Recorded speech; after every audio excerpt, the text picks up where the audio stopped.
The summer sun beat down mercilessly on the Arizona desert in 1892, turning the red earth to fire beneath Sarah Yazzy's feet. She stood at the edge of her family's land, a wooden staff planted firmly in the ground before her, marking an invisible boundary that had existed long before any white man had drawn it on paper. Her black hair, streaked with the wisdom of 43 years, whipped around her face as she stared at the man on horseback approaching from the east.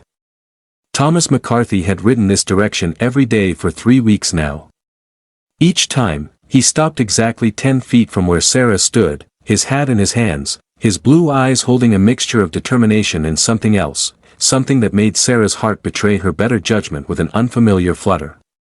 "Morning, Mrs. Yazzie," he said, his voice rough from the dry air but soft with respect. "It is Miss," Sarah corrected him, as she had every morning. "And you know my answer, Mr. McCarthy. I will not cross this line. I will not step into your world, and you cannot step into mine." Thomas dismounted, keeping his distance, his worn boots kicking up small clouds of dust. He was a widower, a rancher whose land bordered the Apache reservation where Sarah had lived her entire life. His wife had died 2 winters ago, leaving him with a daughter to raise and a heart he thought had stopped working. Until he'd seen Sarah 3 months prior, selling her intricate beadwork at the trading post in town. "I'm not asking you to cross any line," Thomas said, though they both knew that was exactly what he was asking. "I'm just asking you to consider that maybe the line doesn't need to exist." Sarah's grip tightened on her staff. "You say that because you do not understand what lines mean to my people. We have been pushed across lines our entire existence. Lines that took our land, lines that took our children, lines that took our way of life.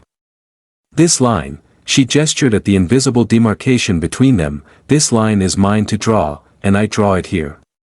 She had been married once, 20 years ago, to a man named Dakloji, a warrior who had died fighting to protect their people's freedom.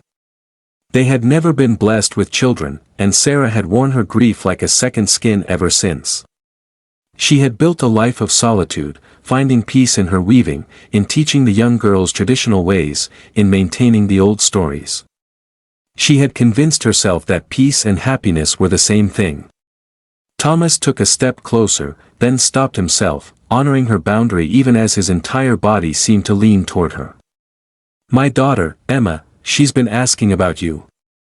About the beaded bracelet you made. She wears it every day, says it makes her feel brave." Despite herself, Sarah's expression softened. She remembered the child, 12 years old with her mother's gentle face and her father's stubborn chin, who had been the only white child to thank her in Apache at the trading post, the words carefully practiced even if imperfectly pronounced. "Children see no lines," Sarah said quietly.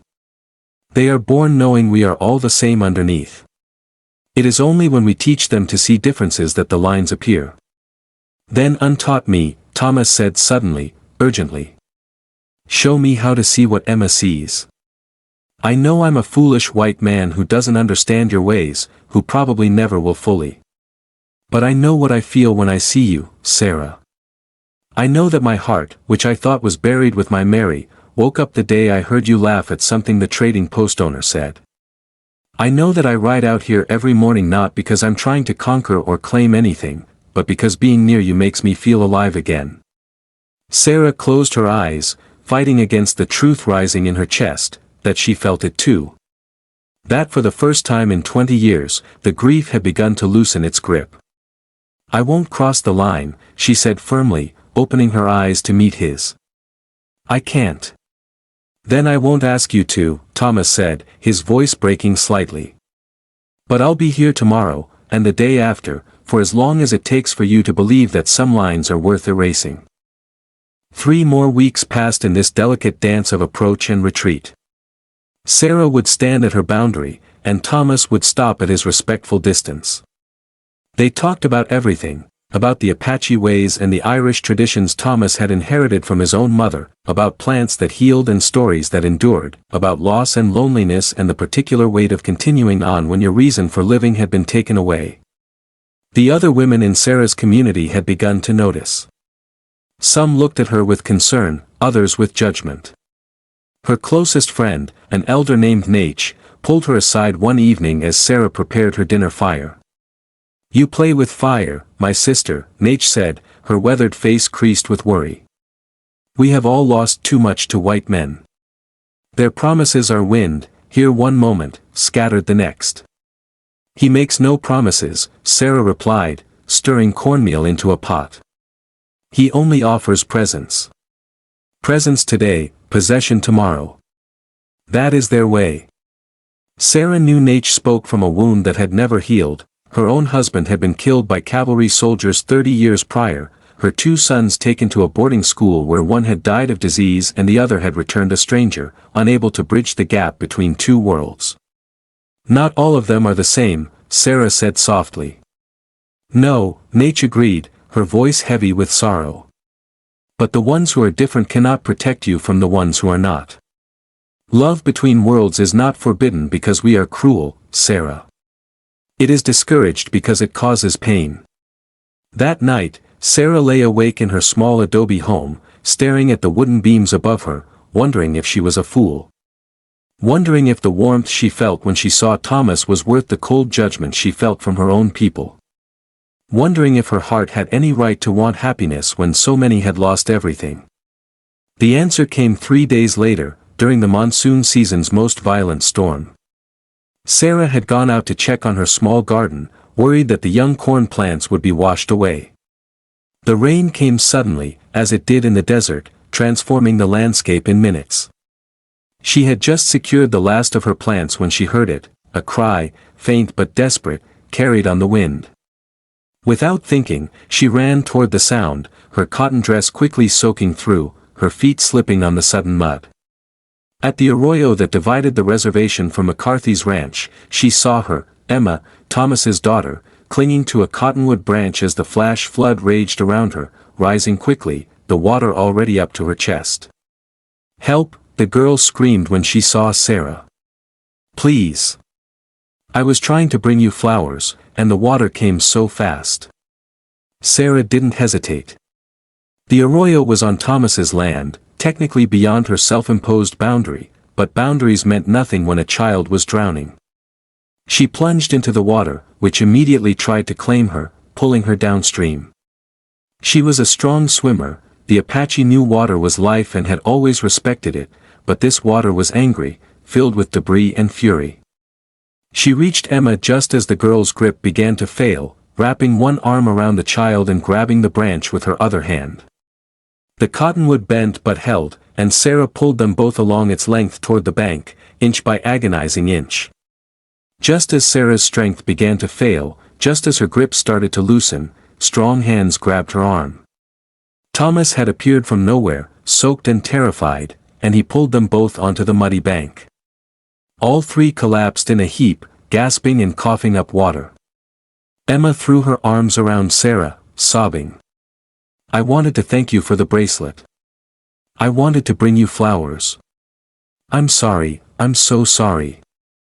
"Hush, child," Sarah said, holding the girl close, feeling the fierce beating of Emma's young heart against her own. "You are safe. That is all that matters." Thomas was staring at Sarah with an expression she had never seen before, raw, vulnerable, completely unguarded. "You crossed the line," he whispered. Sarah looked down and realized she was sitting on his side of the arroyo, on his land, the boundaries she had so fiercely maintained now literally behind her. "For her," Sarah said, her voice shaking. "I crossed for her." The community meeting was held 5 days after the storm, in the largest dwelling on the reservation. Sarah sat on the ground among the other women, her hands folded in her lap, her spine straight despite the weight of all the eyes upon her. Word had spread quickly about her rescue of the white rancher's daughter, about how she had crossed the boundary she had so publicly maintained. The council of elders sat in a semicircle, their faces grave. This was not a trial, the Apache did not punish acts of kindness, but it was a reckoning. Sarah had become a symbol, both to those who believed the old ways must be preserved completely and to those who wondered if survival meant adaptation. Gray Wolf, the eldest of the council, spoke first. Sarah Yazzie, daughter of Coloradus, widow of Dakloji the Brave, you have always walked the path of our people with honor. We do not question your heart. But we question your wisdom. This white rancher, he pursues you, and you allow it. Now you have saved his child, and you have created a debt. Debts bind us. Is this what you want? Sarah took a breath, choosing her words carefully. Honored elders, I did not save Emma McCarthy to create a debt. I saved her because she is a child, and any one of us would have done the same. The question you ask is not about the child. It is about her father. Yes, said Nach, her old friend, pain evident in her voice. It is about whether you will abandon us for him. How can I abandon a people who live in my blood? Sarah asked, her voice growing stronger. How can I abandon traditions that I teach to the young ones every day? How can I abandon a language that is the language of my dreams? Loving Thomas McCarthy, if that is what this is, does not erase who I am. But it changes everything, another elder, a man named Victor, said sharply. Already people talk. White people in town, they see an Apache woman with a white rancher, and they think we are weak, that we will give up anything, even our women, to appease them. And our own people, they see you, and they remember every woman taken, every family torn apart, every promise broken. The words hit Sarah like stones, each one true, each one heavy. She had known this reality, had lived with this history every day of her life. But she had also lived with loneliness for 20 years, had worn grief until it became her only companion, had convinced herself that serving her people meant denying herself any personal joy. I watched my husband die fighting for our freedom, Sarah said, her voice breaking for the first time. I held him as he bled, and I promised him I would never forget who we are, what we have survived. But I do not think he would want me to die inside while still breathing. I do not think surviving means refusing to live. The room fell silent. Even the children, sitting near the door, seemed to hold their breath. Grey Wolf leaned forward. What does this man offer you, Sarah? And what does he ask you to give up? He offers me nothing but his presence, Sarah said. He does not ask me to leave my home, to abandon my people, to forget my ways. He asks only that I consider that love does not have to mean loss. That two people from different worlds can build something new without destroying what they came from. And if the world does not allow this? Victor challenged. If his people reject you and ours reject you?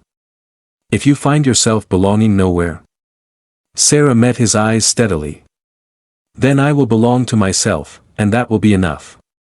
The meeting ended without resolution, as Sarah knew it would. The Apache way was not to dictate but to allow each person to walk their own path, even when the community disagreed. But as Sarah walked home in the dusk, she felt the weight of their disappointment following her like a shadow. Thomas was waiting at the boundary line, holding a bundle wrapped in cloth. He stood on his side, as always, respecting her space even now.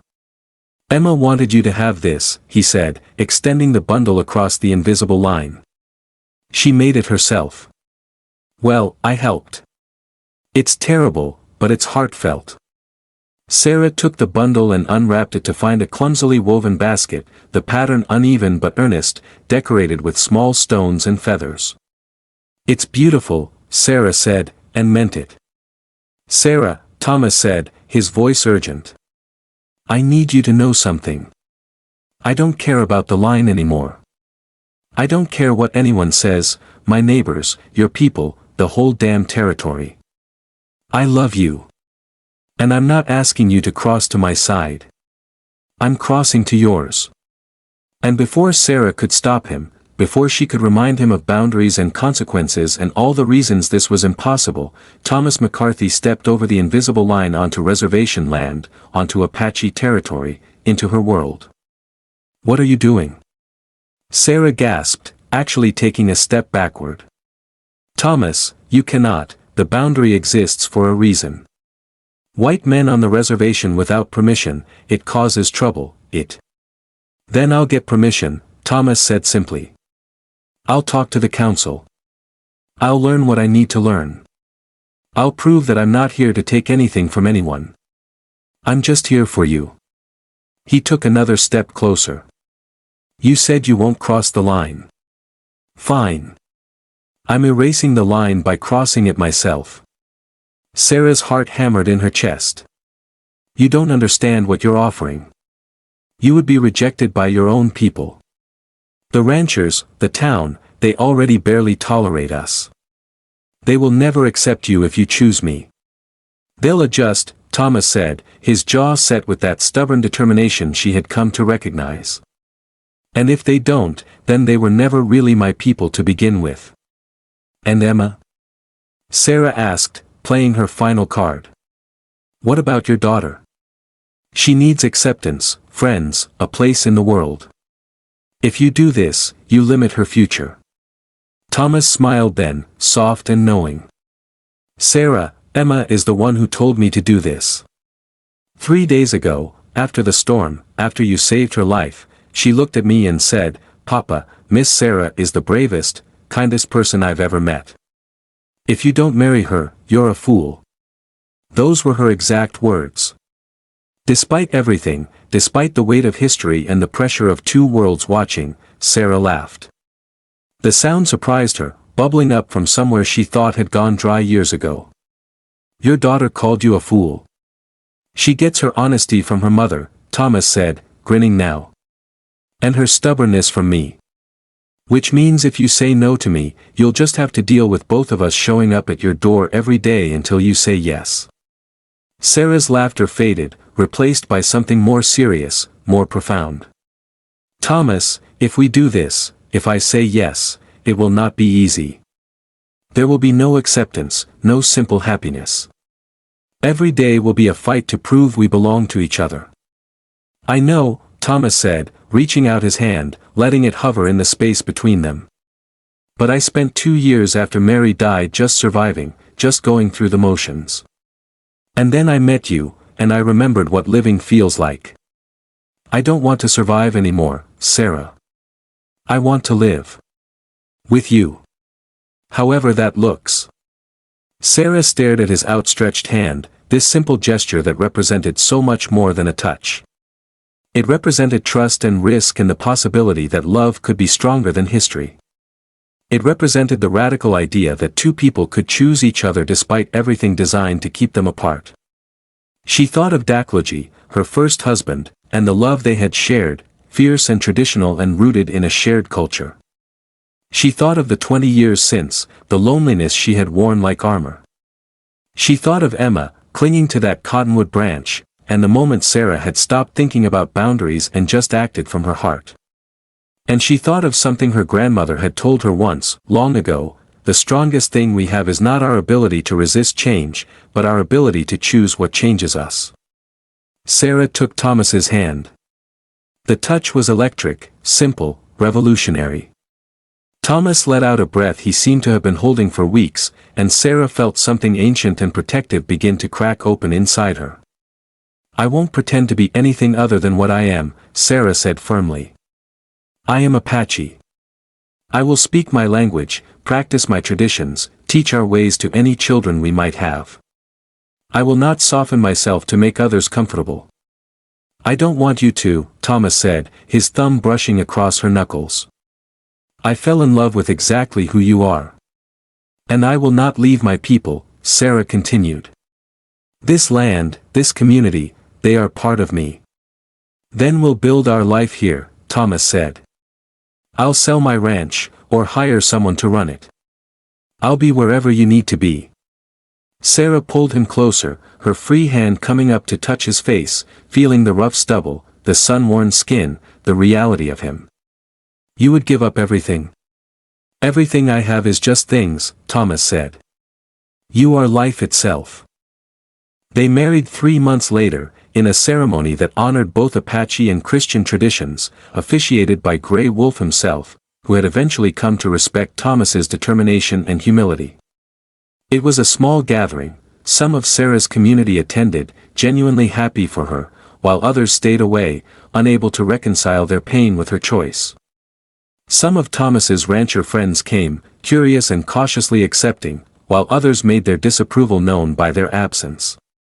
Emma stood beside her father, beaming, wearing every piece of beadwork Sarah had ever made for her, and when the ceremony concluded, she hugged Sarah tightly and whispered, "I knew he'd stop being a fool." The years that followed were not easy, as Sarah had predicted. There were townspeople who refused to do business with Thomas, Apache community members who never fully forgave Sarah for choosing a white man, and countless moments when the weight of two worlds threatened to crush the small space they had carved out for themselves.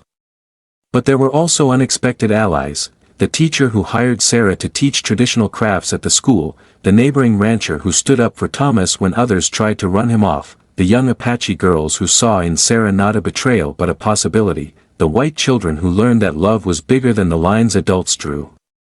Thomas learned Apache, haltingly and imperfectly, but with such earnest dedication that even the harshest critics eventually softened. Sarah learned ranching, not because she had to, but because building something together meant sharing each other's worlds. Emma grew up fluent in both languages, comfortable in both communities, living proof that the lines people drew were less real than the love people chose. On their 10th anniversary, Sarah and Thomas stood at the place where they had first met, where Sarah had drawn her line in the earth. The boundary was gone now, physically and symbolically, the land simply land, belonging to the earth rather than to arbitrary divisions. "Do you regret it?" Thomas asked, his hair now silvered with gray, his hand still finding hers as naturally as breathing. "All the difficulty, all the judgment." Sarah looked at their joined hands, at the life they had built together, at the proof that crossing lines, or erasing them, was always worth the risk when love was on the other side. "I regret only that I waited so long," Sarah said. "I drew a line to protect myself from more pain. But lines that keep pain out also keep joy from getting in." Thomas pulled her close, and Sarah leaned into him, two people from different worlds who had created their own world, built on the radical foundation of choosing each other every single day. The greatest boundaries, Sarah had learned, were not the ones drawn on maps or carved into earth. They were the ones people drew in their own hearts, lines of fear, of pain, of history that said some loves were impossible. But love, real love, didn't recognize borders. It simply asked for courage, the courage to cross lines, to erase boundaries, to believe that two people choosing each other was stronger than any force trying to keep them apart. Sarah Yazzie had said she wouldn't cross the line. And she hadn't.